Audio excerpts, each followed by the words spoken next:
It's a weird time. The Hollywood ecosystem has collapsed, but indie film appears to be making a comeback. Today's guest, Jonathan Hlibka, can help us analyze the distribution climate. Jonathan, welcome to the spotlight. Thank you very much, Bob. Appreciate being here. Look, This is really cool. I'm really cool to see you sitting in a director's chair again, even if you're just directing me. well, look, and we've worked together, and we're friends in real life. But you're so smart, even though today's episode is going to be about film distribution. But I mean, you know so many things about so many things. But let's stick with distribution right now. Let's start with what does a film distributor do today? You know, like it's a pretty complex climate. So how would you define the role of a film distributor today? The very specific role of the film distributor in this day and age, similar to as it's been over, I guess, over the last 30 years, is to market and distribute essentially the film within a territory. So whether that be in Canada or whether it's the UK or the US, it's simply about them getting the screens, the building the audience, and understanding how to reach that audience through their marketing, communications, that general kind of product release development strategy. That's what they are. They're essentially companies that market your film as a product and bring in audience. Right. That's in a nutshell. Look, That's what they do. yeah, look, that's good. Most people watch the show. They probably do know what a film distributor is, but it's interesting because we're going to have a high level conversation because things have really changed, right? Like you look at like Backrooms, you look at Obsession, and I think it's changed the entire ecosystem. But at the same time, there's so many indie films, and obviously they can't all be Backrooms, they can't all be Obsession. So how challenging is the distribution climate right now? So from a sales down to a distribution channel, it is incredibly challenging for everybody, not just indie titles, but also for titles that are being people are trying to put up in studios. And we've been seeing this because we're working both with smaller titles, and then we've also been putting together titles that are larger with Hollywood actors and performers and creatives. Within that, when we're trying to bring these titles to market, one of the conversations we first have, walking through the entire distribution system, it's like we start having the conversations really early on with the sales agents because they know exactly what distributors are looking for, both in terms of like talent, like the name talent they're putting on there or the director they're putting on there. And that helps craft the marketing and it also helps craft how we look at the creative. So that's where we're at right now. The big change, the really big change is, as you know, the loss of physical media drastically changed our ecosystem overall. Because the back end has evaporated specifically because streamers have taken up all of this. The streamers are not paying a fraction of what they used to. So it's scared off investors, it's scared off the banks, it's scared off a lot of people. You have to put in so much effort just to organize even a small film now. That's shaped the way that the market works and the integration all the way from your finance through to your sales agents through to your global distributors. Right. It's very different, and you can't rely on. So, for instance, we have a title we've been So working on. Lipka, let me just jump in for a second. We only have a minute left. I just want to get to film festivals because it seems like film festivals have a lot more power in this climate. Would you say that's accurate? Yeah, 100%, 100%. For discovery, film festivals are the key. You don't do a proper film festival, you have your numbers on your sales are a lot lower. That's one of the major things you have to be concerned about. But also, without the film festival, there is a lack of prestige, and audiences do not know what to look for because there is so much media and so much content out there right now on all the platforms because they've been aggregating content now for the last 5 or 6 years of old content. So finding stuff is next to impossible unless you have had some kind of experience with it or read about it somewhere.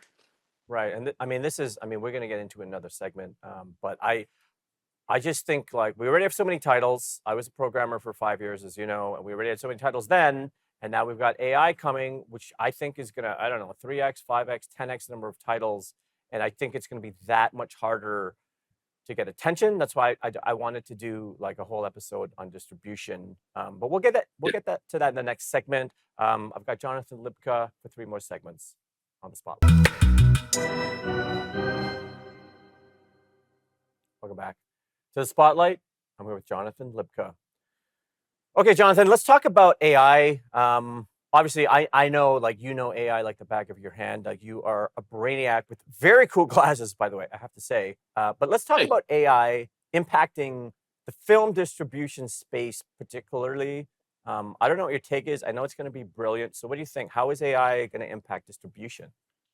we're in the middle of the pipeline build for AI for anything that is low hanging fruit, specifically. In terms of distribution, AI, as we know now, generative, in its essence, originally started as a marketing tool for a lot of companies, like even 10 years ago. So your neural network basis of what you're seeing now has been used in the marketing space for distribution of media and ads, and then that's now being converted into something else. So that pipeline, though, is now emerging to take over some of the human tasks because, again, going back to the catalog in distribution and catalogs in particular, those were where all the sales are going. It's aggregation of content.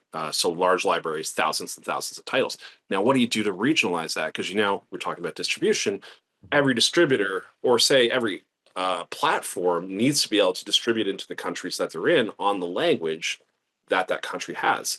Hmm. And one of the fastest ways to do that now is with regionalization through AI, and it's way more inexpensive. So if you have 1,000, say, Italian spaghetti westerns that have never seen North America, and how are you going to bring them to North America when you don't know if there's an audience for it yet? You're not going to Hmm. spend, two, three, $4,000 just regionalizing them with like scripts. So you can go in Hmm. an AI and push that out for significantly less. That, I think, is really what you're seeing to start with. That's going to be the next 3 or 4 years. There's going to be a steady stream of new products basically wrapping up old content to make it cost effective to bring it to market. That's the I first mean, thing, because that's the right. cheapest cycles that you can sell, I in my mean, it's opinion. brilliant. Look, I knew, this is why I wanted you on my show, right? Not just because we're friends, because I know how smart you are. It's interesting, right? Because you're talking Hey, about, like, there's just so many titles, right? And so it's hard for a human to go through them and all the market research and everything. So AI, in that case, is a very valuable tool to just sift through piles and piles of content. Okay, well, yeah. what about like the growth of film titles specifically? Like, do you think like we're gonna see way more AI films? Like, I thought we were gonna see more. It seems like it's a bit niche, but I really don't know. Like, what do you think? There's still cost prohibitive. Like, we're thinking like North Americans, where you're looking at cycles cost, and you go on like Kling, right? I have Kling. I think it's a fantastic, fantastic tool to play with. But I'm looking at my cost on a year, which is like 300, $400 US. And if you look at the global market on what that is, that's more than two, three, 4 times what people earn in a month, Hmm. just to use this platform. So is it going to grow rapidly? I think that is a perspective, like a North American Western perspective, where we don't see money the same way the rest of the world does. Hmm. So I think maybe let's back away from that and look at what it's actually able to form when you're saying like an explosion of content in that. So there is a major issue, and I had this conversation when I was in Berlin actually this year. I went to their AI talk with, it wasn't C Dance, it was one of the other companies. So they were showing their AI. And my question was, which I think everybody on the business side, the first thing they ask is like, I want to know if I'm going to get sued if I use the AI. Like, Hmm. what is your chain of custody on every single bit of information that you've ingested? Have you gotten it legally? Is there a license on it? Can I look at how that license works? And these guys didn't have an answer for it. And I've now investigated this because, like, I've been, looking at this 3, 4, 5, 6 years now, 7 years now. And what I found out is like, there's a conversation, but the conversation hasn't led anywhere. So as I brought this question up, and he responded with a very an attempt to kind of pacify it without saying anything. I had one of the board, I think she was in the Irish Film Board or BFI. She spun around and said, she's like, we're now, with knowing this, that they don't have any legal structure for it, we're not going to be able to greenlight any films that have any AI use, which is a concern for us. Wow. Like nothing, Yeah, like no AI at all. nothing, Wow. because Okay. you don't have the legal framework in place for us as creatives and also on the business side to be able to control the copyright. You can't control the copyright, there's no monetization. Right. But So you know you're what's going to happen? People are just going to lie, right? Because if you can't tell, you know. well, I mean, there's Okay, you yeah, know what? Let's go to commercial.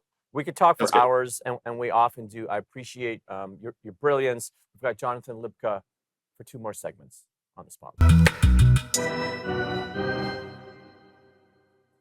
Welcome back to the spotlight. I'm here with Jonathan Hlibka.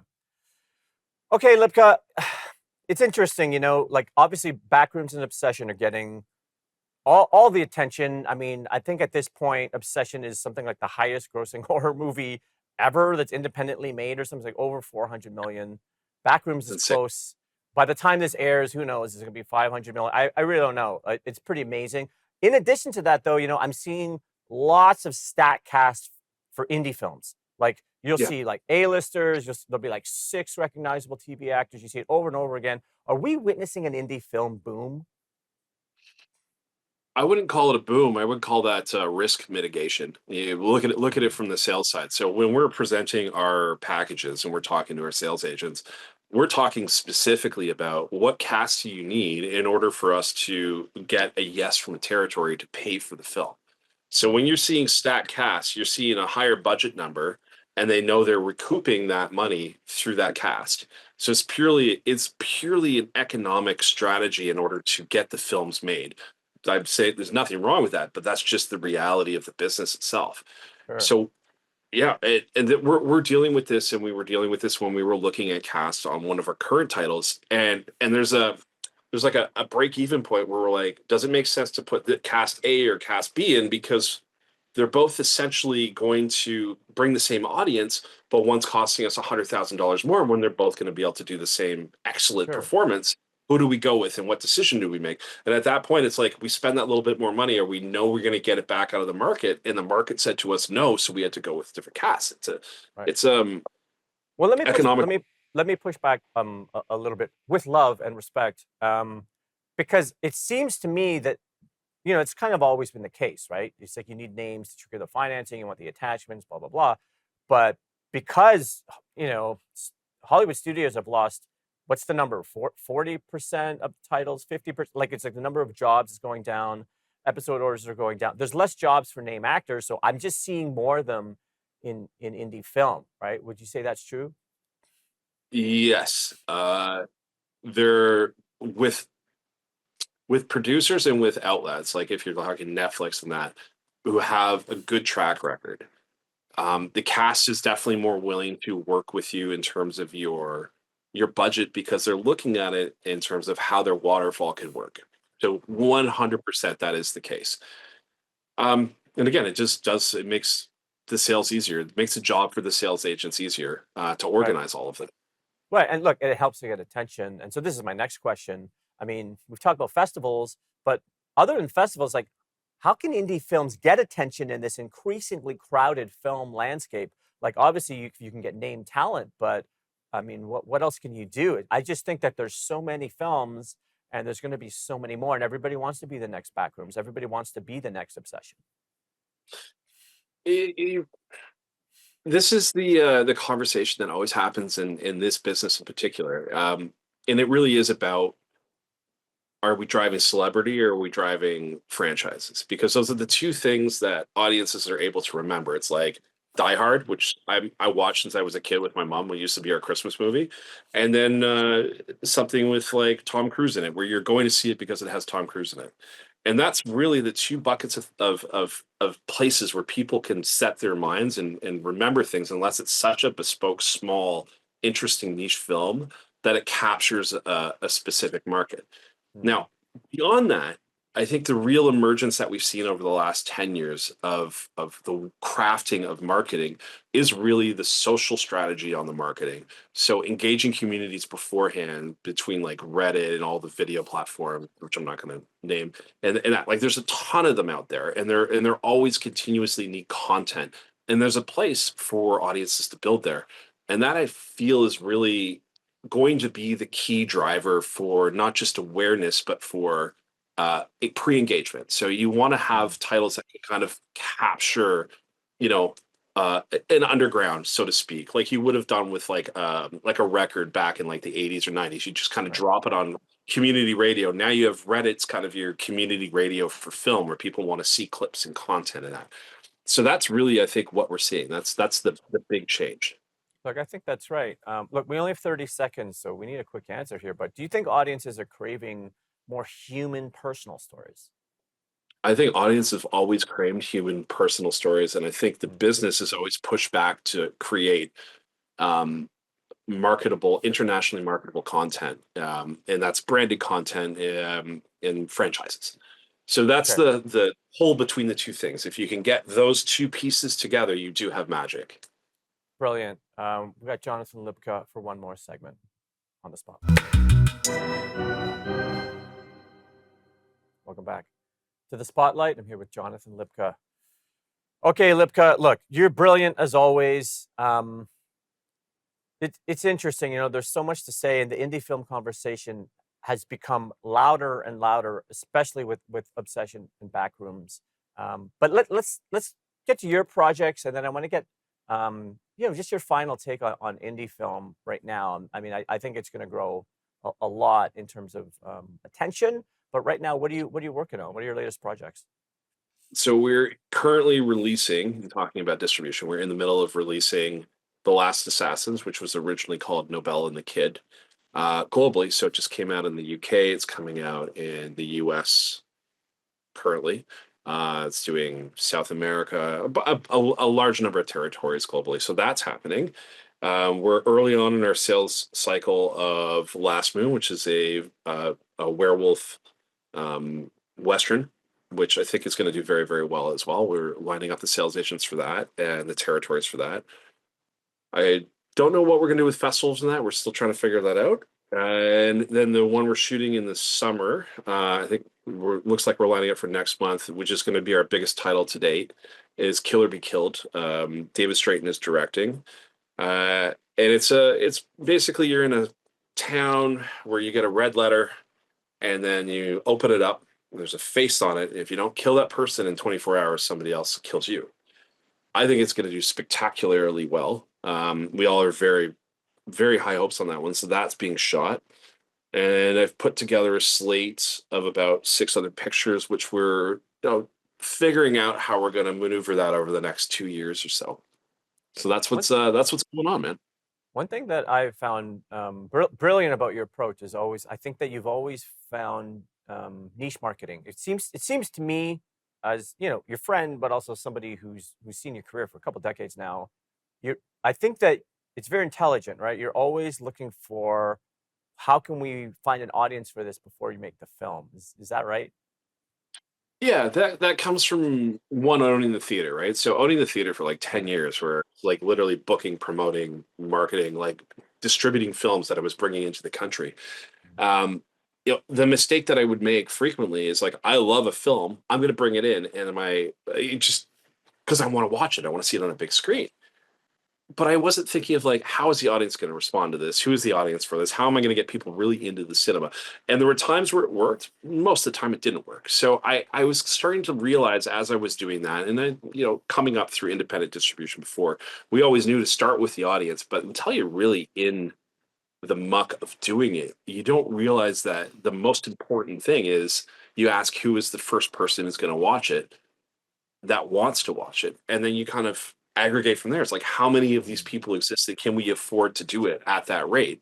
And then you build your budget around it. Essentially, that's how I've been kind of crafting what we do as a company. It's like we look at the project. Does the marketing fit the project? Who are our marketing partners?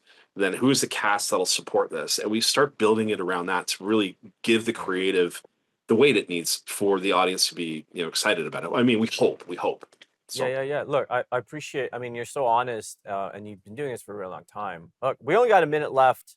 There's a lot to say, but look, what do you think? Like, how would you wrap this up? Like, what do you think? What's the future of indie film? I so my You're gonna love this. My goal in the next 5 years is to help change the future of indie film in this country. So I am proposing. I don't know if you know mining very well. Mining has a flow through mechanic for financing, and as you know, financing film and content is next to impossible because it's so high risk. So Mm. there's a way to do that. So I think what we're going to see, everybody's doing tax credits, all of this, which is such a burden on people. There's going to be an evolution where I think 3, 4, 5 years down the road, you're going to be able to come in and put in some of the money that you would have spent in taxes and into these projects to help build them because they're cultural items.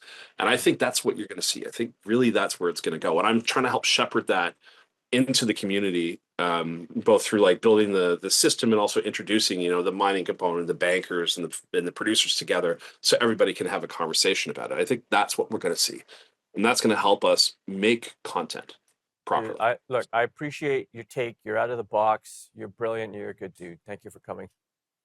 Thanks, Bob. Appreciate it, man.